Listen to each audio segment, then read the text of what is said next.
大家好，今天小满分享的是关于 CNBC 的一篇报道。他们说，中国正在挖走美国的 AI 人才。有趣的是，马斯克的 AI 团队里大多数是华裔，而美国的各种针对性政策也让许多华裔科学家在美国如履薄冰。怎么能一边排斥华裔，又一边指责我们挖人呢？而下面这位美国百万博主就给我们解析了美国恶霸的脑回路，让我们听听看。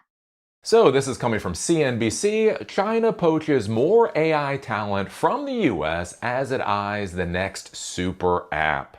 So, I think this is an interesting story to look at as we question, as Americans, are we the ones to create the next monster that is going to end up eating us, right? So we have had the disaster for many years now under many different administrations, the disastrous anti-Chinese AI policy that has been going on. Basically the idea that we as Americans have the right to tell the Chinese their civilization has gone just far enough. Thank you very much. If you go any further, we're going to be concerned about it. So just be a good little Chinaman and stop. Hey, why build artificial intelligence when you can plant rice? Don't you want to plant rice? The Chinese don't really want to plant rice.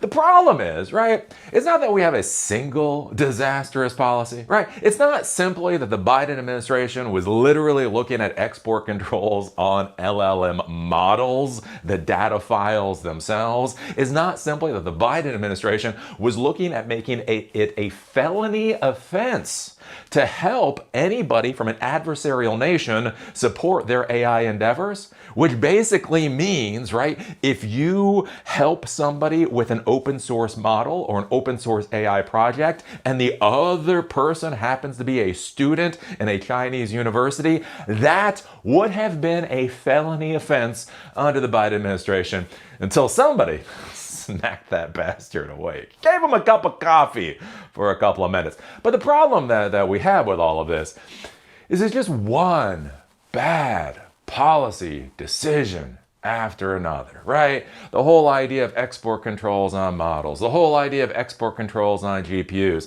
the whole idea of preventing China from being able to support the ASML equipment that they already purchased, right? All of these things layer onto each other. And so one of the things that's been happening, for a little while now, especially under the Trump administration, is basically Trump believes America should be for Americans. Right? And everybody knows, nudge, nudge, wink, wink, what that really means, right? So there are a lot of folks in the United States. They've been in the United States for a long time. They plan to stay in the United States and build our civilization, but they are being informed that they are not American enough.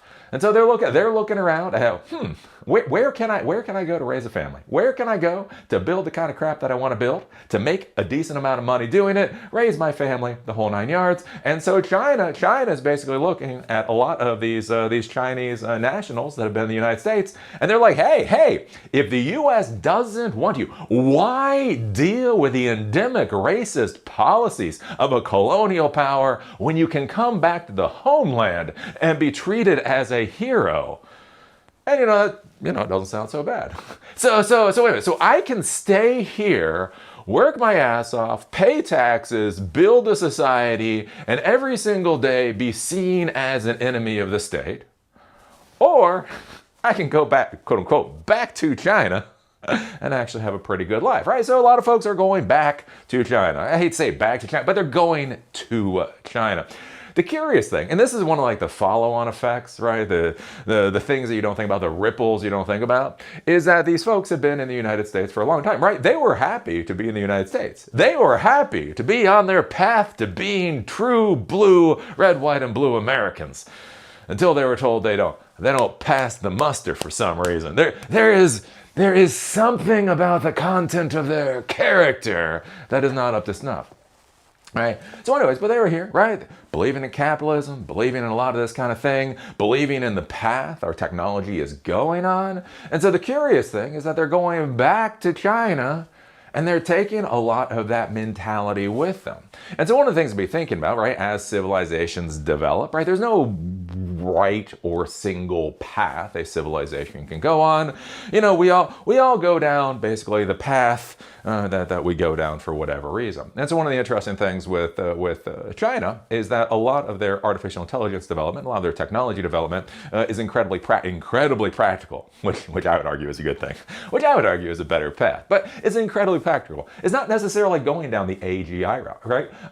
Artificial general intelligence. One of my arguments with the AGI is why? I don't want my car to be able to tell me, speak to me about Shakespearean sonnets, right? I just don't want my car to do that, right? I don't want my washing machine to, be able to give me a really cool meme. I just want my washing machine to wash shit and my car to drive crap, right? When you go to your toaster, what do you want out of a toaster? I want brown bread. That's what I want out of a toaster.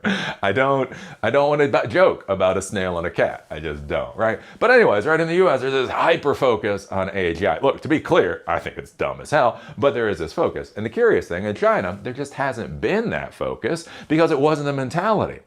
Well, here's an interesting thing. You take all of these engineers, you take all of these technology professionals that have been stewing in the melting pot of the US technological idiocy that we've been creating. You then take them back to China, right? And then all of a sudden, they take those priorities back to China. They take that mentality back to China. They take that thought process back to China. And all of a sudden, China, which wasn't really going to compete with us down this route, for any number of reasons, all of a sudden has now actually become a competitor to us. And so it'll be interesting basically to see where this goes. And really think about this, right? There's this whole idea of you have these Chinese students, Chinese nationals, and they're trying to come to the United States. And whether you should be able to block them from coming to the United States, I would argue no. But anyways, there's an argument there. But one of the interesting things, though, is think about these Chinese nationals that have been in the United States. Think about these Chinese nationals that have come to the United States. They've paid exorbitant amounts for international tuition to get a 4-year engineering degree and then go for their engineering master's degree and then go for their engineering PhD, right? They come out of that. They've gone through internships. They might get a job for a while. They might get a position for a while. Think about it. You have these Chinese nationals that will come to the United States and they'll spend anywhere between 4 to 20 years in the United States, learning basically how we do technology. And then do you know what we're doing right now? Do you know what we're doing right now with those people? Kicking them out. And you just got to think about it. Oh, is this gonna work well? Wow. So these people that have been trained up and are experienced and know what the hell we're doing, and we're kicking them out of the country. Anyways, if we take a look at this, again, it is a very interesting thing. Beijing, a former OpenAI researcher, is now a chief AI scientist for Tencent in China and wants to build artificial general intelligence. It's a sign of a shift in the US-China tech race. AI with human level or above capabilities, AGI, has long been the goal of US companies. Chinese companies rushing to catch up on AI and facing US chip controls have instead focused on ways to use the technology in applications from factories to consumer electronics. Baidu CEO predicted it would take until at least 2034 to achieve AGI, in contrast to Elon Musk's 2026 forecast at the time. And so this is one of the things I've been talking about for a while, that the US is focused on bubbles, and the US is focused on AGI, and China's been focused on, practical things. But as Chinese companies grab talent from Silicon Valley, they're increasingly bringing the US vision with them, right? And that's one of the big things with that the U.S. has been exporting for years, right? The whole idea of like one of the number one exports for the United States used to be Hollywood. Back when Hollywood used to know how to tell a story, right? Anyways, right? The idea is that we export, right, the Hollywood, these movies, this entertainment, and basically what we're really doing is we're exporting culture, right? Get the children of people in other societies to believe our way of doing things is the right way to do things.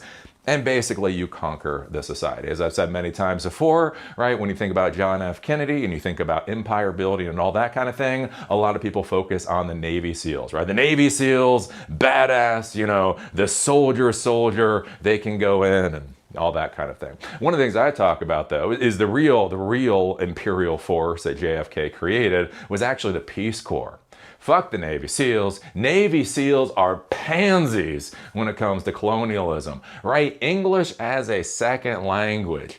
You get other people to force themselves to speak your language, and you own them, right? Language is used so that societies and civilizations can communicate about the concepts that they care about, right? The language has words to be able to explain what the civilization finds to be important, right? So if I can get you to speak my language, de facto, you're already prioritizing what I think is important and deprioritizing what your own society thinks is important. So what's interesting here with this is, right, you have all these engineers, you have these technology professionals that have been inculcated in the US way of doing things. They're now going back to China, and they're taking our way of doing things back to China, which shouldn't be a bad deal. To be clear, which shouldn't be a bad deal, except we have this whole anti-China thing going on. And so here's the thing. If we're competing with China and we believe we're better in certain things than they are, and then some of the best engineers we have in the country can go back to China with all of their expertise and knowledge and all that kind of stuff, I just don't really see how this is going to work out well for us. Oh, let's see here. Quote, my personal goal is that in China, we should establish a long-term AGI organization, said Tencent chief AI scientist who joined the company in the last year after leaving his OpenAI role.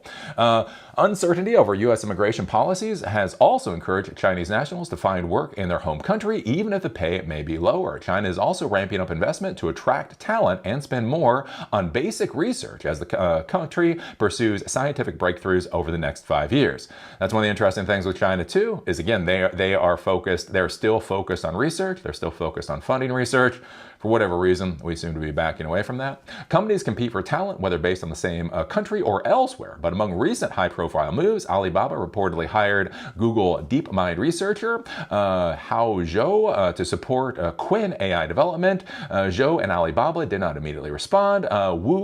Vice President of Research at Google DeepMind left to head research at ByteDance Seed from California in February 2025. Startup Moonshot behind Kimi AI was founded by former Meta AI and Google Brain employee Yang.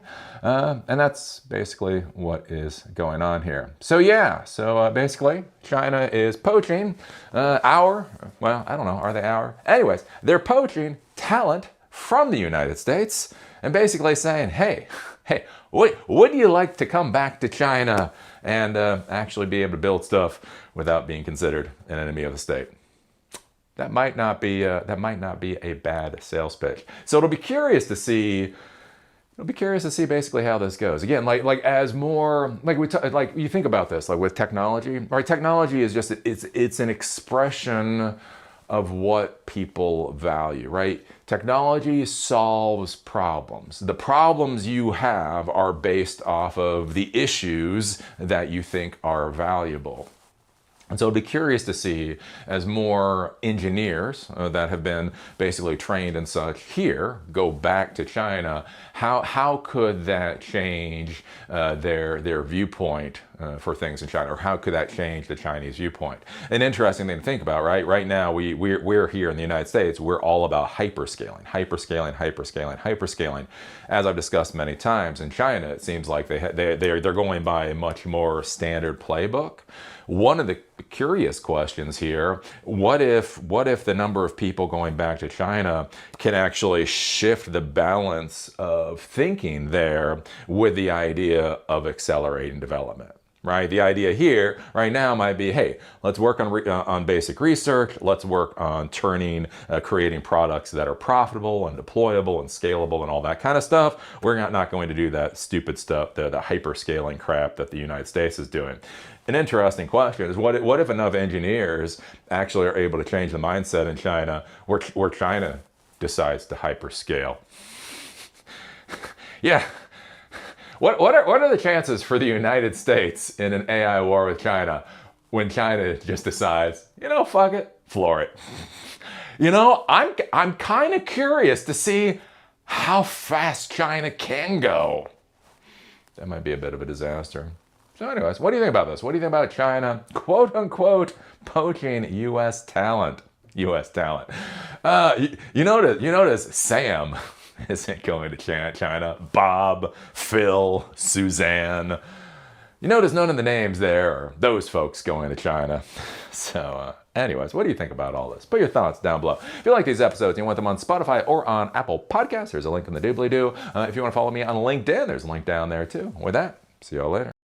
正片看完了，这位美国科技博主的无奈，其实戳破了华盛顿长期以来的一个巨大幻觉。他们天真的以为，靠挤指禁令挤到长臂管辖的铁幕，就能把科技霸权永远锁进保险箱。但现实是冷酷的，当一个帝国开始用猜忌、歧视和扣帽子去对待这个时代最顶尖的建设者时，众叛亲离就是不可逆的宿命。我的判断非常明确，美国的这波科技闭关锁国，必将成为21世纪最大的战略败笔。他们一边高喊着小院高墙、脱钩锻炼，一边却把那些在硅谷掌握了最核心算法、亲手缔造了大模型奇迹的顶尖科学家扫地出门。这不叫技术封锁，这叫给对手精准扶贫。美国政客以为把华人赶走就能保住机密，却忘了真正的核心竞争力从来不是服务器里的代码，而是长在这些科学家脑子里的算力。对中国而言，这无疑是一次千载难逢的历史大底牌。过去咱们的 AI 产业被逼着走实用主义，为了生存去做应用、做变现，但现在不一样了。这批带着硅谷暴力美学和 AGI 野心的精英回归，直接给中国大模型注入了一剂猛药。一旦中国庞大的算力集群、海量的应用数据与这群拥有世界级底层架构能力的人才发生化学反应，我们在通用人工智能领域的突破速度将远远超出华盛顿的想象。中国 AI 的目标将不再是追赶，而是在下一个大爆炸节点和美国正面硬刚。跳出 AI 这个圈子，我们正在见证的是全球科技秩序和人才版图的100年大重构。几百年来，西方凭借资本主义红利一直是全世界人才的抽水机，但今天傲慢的美国正在亲手砸碎自己的灯塔滤镜。当美国优先演变成了狭隘的种族隔离，全球南方的科技崛起也就拥有了最核心的智力支撑。大国博弈的最高境界永远是得人才者得天下，你永远无法用建高墙的方式去阻挡思想的洪流。美国的每一道打压禁令，最终都会铸成中国科技腾飞的垫脚石。那么，面对这波历史性的顶尖 AI 人才回归潮，你认为咱们中国最需要补足什么短板，才能真正留住并用好这些最强大脑？欢迎在评论区留下你的犀利高见，我们下期智库传声再见。